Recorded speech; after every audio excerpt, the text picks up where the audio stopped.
What's up guys, Eric Dillon here, back at you again for another weekly dive. This is where I go into my weekly comic book day pickups. As you know, every Wednesday is new comic book day, and these are the issues that I picked up this week. Starting off, pretty highly anticipated issue, highly anticipated series, Absolute Wonder Woman. This is the second Absolute series to drop by DC under the All In tagline. Absolute Batman came out last week, really great issue. I'm working on doing a review of that one, so stay tuned. Absolute Wonder Woman, written by Kelly Thompson, art by Hayden Sherman. Not too familiar with either one of those, but I do know Jordie Bellaire as a colorist. I have been a fan of his work in the past. All the promo images of this have looked great. Wonder Woman looks awesome. Really excited to get in there and read this one. And as a little bonus, my local comic shop was giving out these cool little pins, kind of celebrating the release of Absolute Wonder Woman. You know, pretty simple, nice little pins. Probably throw these on my backpack. This is her wing logo for this one. Pretty cool little handouts that they had. They also gave me these cool Justice League member cards, Watchtower Security Access. This is to celebrate the launch of Justice League Unlimited, which is coming out in December. Return of the Justice League. In the back, you kind of, I guess you would hand these out to your friends, fill out their name, little ID, so we can all be Justice League members. Pretty cool they gave this to me. If you scan this QR code, it's a bunch of free previews of all the All In series that you could read for a bit. Really cool that I got to have these for my local comic shop. And then moving on, I got Batman Detective Comics number 1090. Again, this is the first issue of the All In tagline. Good jumping on point. As I said last week, all of the All In comics kind of have just like a simple cover. Character shot with the logo in the back. I haven't been reading Detective Comics at all from the past run. So the reason I picked this up is because it's written by Tom Taylor, who's just coming off of Nightwing, which he just wrapped up his run on that last week. I was a huge fan of that. I love Tom Taylor's writing, and also Michael Janin. I've been a big fan of his art in the past, so they team up for this run of Detective Comics. So I figured, why not jump in here? It's a new creative team, new arc. So I'm looking forward to read this. Hope it's good. I kind of like flip through the pages. The art looks great, and Tom Taylor's writing is always consistent. So pretty excited to have this. Then going forward, we have Nightwing number 119. This is the kind of jumping on point for the All In tagline. Very simple cover, really nice character shot of Nightwing. New creative team, Dan Waters, Dexter Soy. Tom Taylor left the run, and Bruno Redondo left the run. They did, last week was the last issue. Critically acclaimed run, one of my favorites. Kind of sad to see it end, but I'll give this new creative team a shot, see where it goes. I like Nightwing. Hoping this stays consistent, but we'll see. It's pretty big shoes to fill. This is a title. If it doesn't go as great, I might drop this. There's a lot of good stuff out, and I can't buy like every single issue I want, unfortunately. But excited to read this. Going to check it out. Going on, we have Superman number 19. This is continuing the trend of the All In tagline. Simple cover. We have Superman, we have Supergirl, cover in the back. This is the same writer. Joshua Williamson has been writing this line since issue number 1. It's been consistently great writing. What I'm really excited about is Dan Mora joining the team on art. Dan Mora's art is some of the best in comics today. Everything he does is pretty just consistently great. So I'm excited to see him join Superman.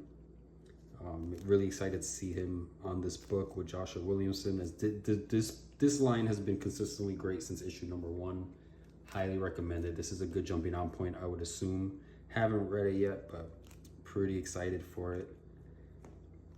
And then we get into kind of like some independent stuff. I have from Image, Frankenstein issue number 3. This is part of the Universal Monsters miniseries Image has been doing. They started with Dracula, 4-issue mini. I read that. Wasn't the biggest fan, but it's just like standard retelling of classic monster stories. Then they did The Creature from the Black Lagoon, probably the weakest one. Frankenstein has been pretty good. Issue 1 was a bit slow, really picked up on issue 2. I do enjoy the art, so pretty excited for this one. And what I like about these is they're just short miniseries, 4 issues, something spooky to read for Halloween, for October. So pretty cool pickup. And then staying with Image, I have Rook Exodus number 2, part of Ghost Machine by Geoff Johns. I've been a fan of this series from issue number 1. I like it. Nice kind of sci-fi story. Has to do with space. The last few issues have been a bit slow, but this world that Geoff Johns have built, Jason Fabok's art is pretty consistent. But this world Geoff Johns has built within Rook Exodus, it does have a lot of potential. It's pretty interesting concepts.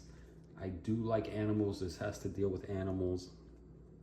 So I'm gonna stay on this series for a bit, unless it just kind of nosedives in the tank. But this is a pretty quality book that's going right now. I would say check out the first few issues and pick this up. Cool story. And then going on to some Dark Horse comics, I got Space Usagi.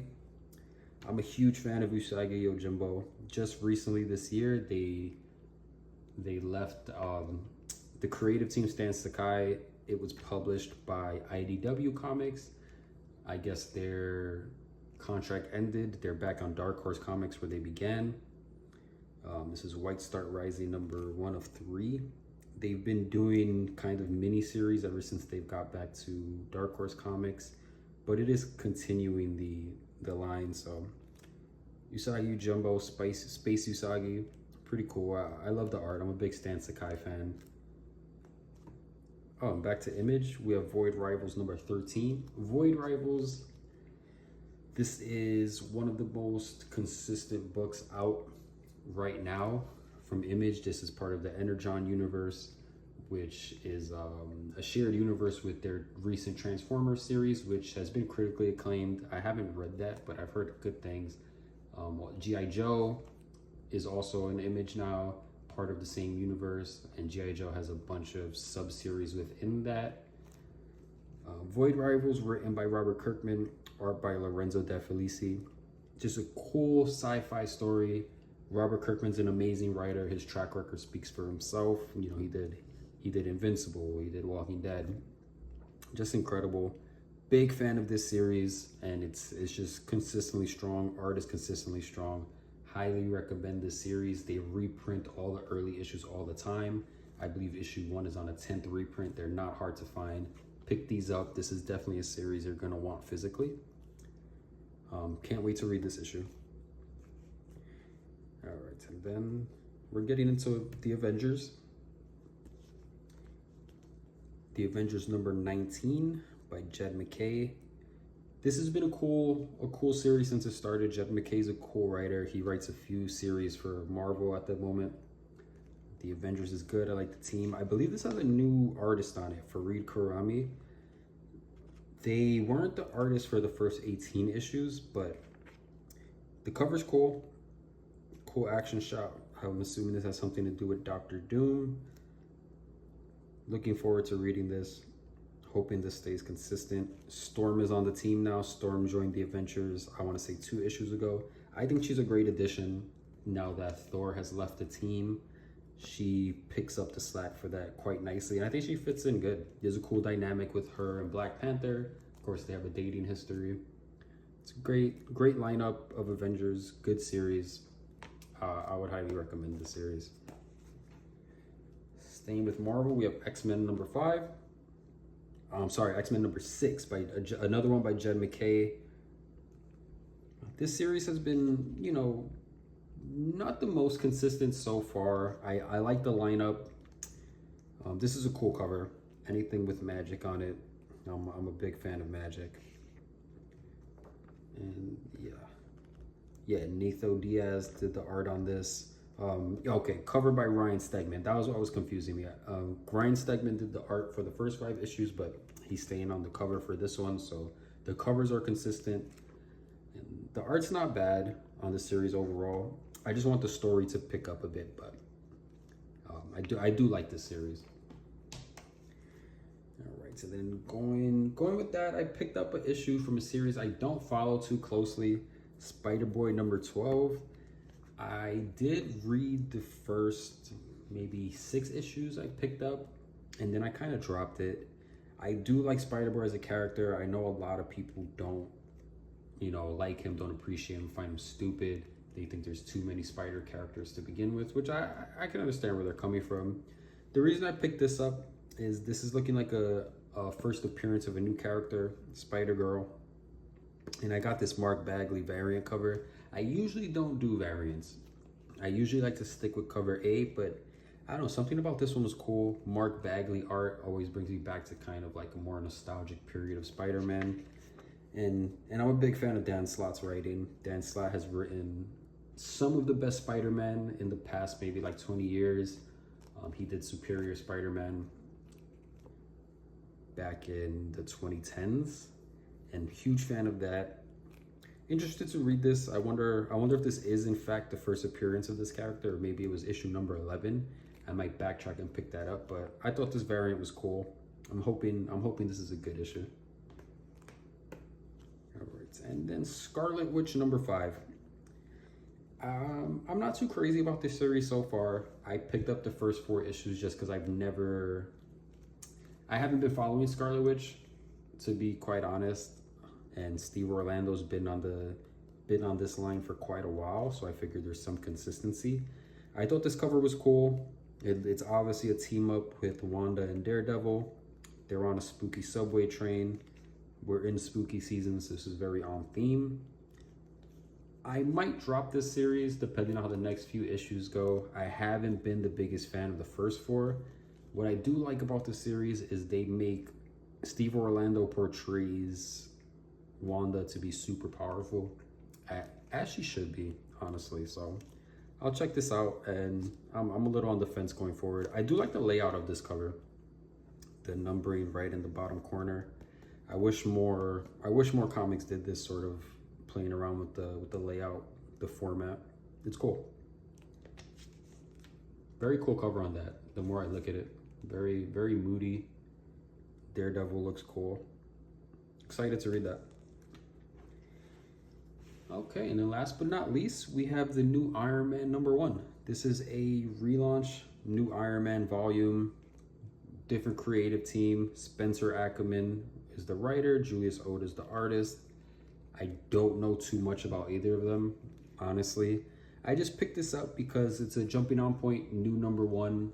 I didn't follow the last volume too heavily, written by Jerry Duggan. I do have a few issues of those towards the end, when Tony Stark was married to Emma Frost during the Fall of X crossover. I thought that was interesting, so I did pick up a few issues from that. I enjoyed it. I did like Jerry Duggan's writing, and I do like Iron Man as a character, so I'm pretty excited to read this. I hope it's good going forward. I hope issue 1 is good, and I might do a one-off. Once I read this, I might do a kind of deeper review of just this issue, so be on the lookout for that. And with that just about wraps up my my weekly pickups for this week. So stay tuned to my channel. You know, I'm gonna be making reviews of comics. I might do some back issue reviews, some classic reviews. And this is a new channel, so I'm just starting out. So any likes, comments, suggestions, advice would definitely be appreciated. And I'll catch you on the next one. Thanks.